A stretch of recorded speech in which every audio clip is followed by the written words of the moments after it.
পদ্মা সেতু শুধু একটি সেতু নয়, এটা দক্ষিণাঞ্চলের মানুষের জন্য এক স্বপ্নের দরজা। রাজধানী থেকে সড়ক পথে ৩.৫ ঘন্টায় আপনি যেতে পারেন পটুয়াখালী পর্যন্ত। কিন্তু এই উন্নয়নের রেলগাড়ি যেন এসে থেমে যায় এক জায়গায়, সেটি বগা ফেরিঘাটে। পটুয়াখালীর বাউফল, দশমিনা ও গলাচিপা উপজেলার প্রায় ২০ লাখ মানুষ এখন ভোগ করছেন সীমাহীন দুর্ভোগ। ঘন্টার পর ঘন্টা ফেরিঘাটে অপেক্ষায় কাটে তাদের দিনরাত। তীব্র অসুস্থ রোগী, গর্ভবতী নারী কিংবা ঢাকাগামী যাত্রীরা কেউই রেহাই পাচ্ছেন না এই যন্ত্রণার হাত থেকে। বান্ডেল থাকলে প্রতি সেনমানিতে টাকা বাঁচবে। বিকাশ সেনমানি বান্ডেল কিনে জিতুন প্রতি লেনদেনে। বাউফলের সাথে ভোলা হয়ে চিটাগাংয়ের সাথে কানেক্টিভিটি তৈরি হওয়া, একটা প্রবেশদ্বার তৈরি হওয়া।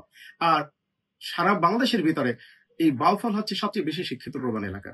এই মানুষগুলো কত কষ্ট যে করে ভাষায় প্রকাশ করা যাবে না। বড় কষ্ট আমাদের লাগে, যেটা শেরে বাংলা একে ফজলুল হকের পত্রিক ভিটা। এই পত্রিক ভিটার মানুষ যাদেরকে বাঘ বলে সম্বোধন করা হতো, অথচ সেই মানুষগুলো কি নিদারুণ কষ্ট করতেছে সেটা ভাষায় প্রকাশ করা যাবে না।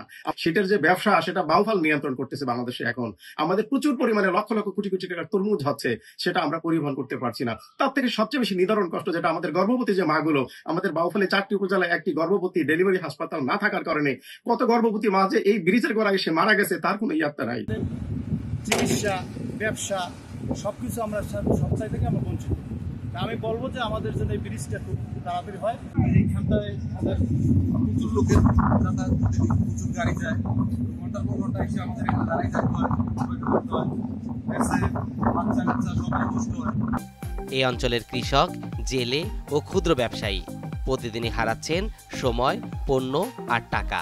রাজধানীতে কৃষিপণ্য পাঠাতে গিয়ে যে ভোগান্তি, তাতে একের পর এক ক্ষতির মুখ দেখছেন স্থানীয় অর্থনীতি। যখন মানুষ মায়ের টানে, প্রাণের টানে যখন আসে, ধর্মীয় অনুষ্ঠান হোক, তখন একটি এত জনকীর্ণ দেখা যায়, ঘন্টার পর ঘন্টা এখানে দাঁড়িয়ে থাকা লাগে। অনেক অ্যাক্সিডেন্ট হয়।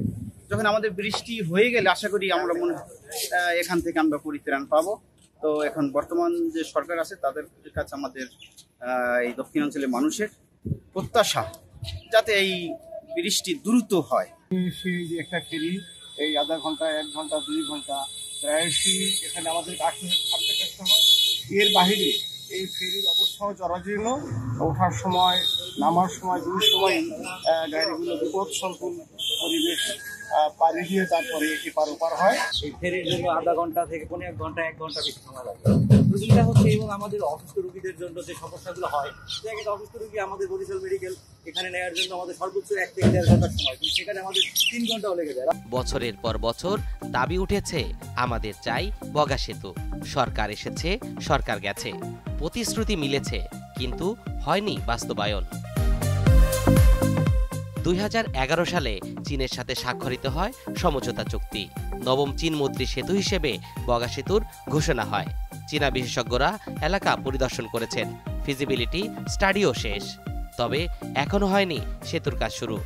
ইঞ্জিনিয়ার স্যারের দপ্তর থেকে ডিপিপি বানানোর জন্য একটা নির্দেশনা আসছে আমাদের জোনের কাছে, এবং এটার যে পরবর্তী এটার জন্য যেগুলো লাগে, যেমন ফিজিবিলিটি স্টাডিজ, তারপরে আপনার হাইড্রোলজি, মরফোলজি, তারপর সয়েল টেস্ট, এগুলো আমাদের করা হয়ে গেছে।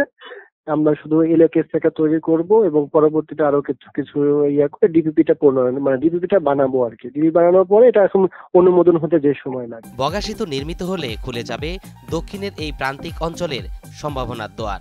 অর্থনীতি, চিকিৎসা, শিক্ষা সহ প্রতিটি খাতে আসবে গতি। মানুষ বাঁচবে, স্বপ্ন জেগে উঠবে।